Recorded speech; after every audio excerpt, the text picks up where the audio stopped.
nVision Defense TV. Hello, I'm Kevin and welcome to nVision Defense TV. Today I'm going to be showing you a training guide that we put together for one of our clients. They have a very unique system which is extremely difficult to train. There's a couple of different controls that you have to set which are very critical, and if you're not careful you can end up damaging the antenna. So they came to us and asked us to build an interactive training system. That's what I'm going to be showing you. We start out and the unit is completely deflated. Our first task that the instructions are giving us, we need to follow step by step. First task is to come up and we set the zippers on the back of the unit to a certain number of inches. So we have the ability to come over and you adjust the length of the zippers. Once you have done that correctly, you get credit for that step. It takes you to step 2. We are now required to go and turn on the blower, which pumps air into the unit. So we have a system within our simulator capabilities where we can do knobs, dials, and switches and sliders. This is a knob, and you have the ability to come here, click on it, and rotate it. And as you do, we're changing the percentage of air that's being blown into the unit. Now that I have air going into the unit, you'll be able to see that over time it begins to inflate. As this process is going on, since we sped up time, it still takes about 5 minutes to complete the entire inflation procedure. But we have the ability to double click on an item and zoom down in on it. As you can see, this is the inflation unit. We have a couple of gauges here that respond to the pressure that's within the unit. And located over here, we have a control valve that the user is able to rotate and control.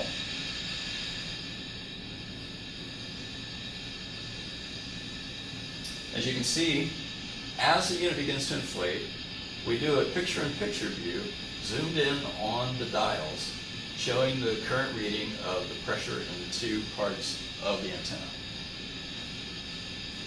And now we'll watch it as it continues its inflation process.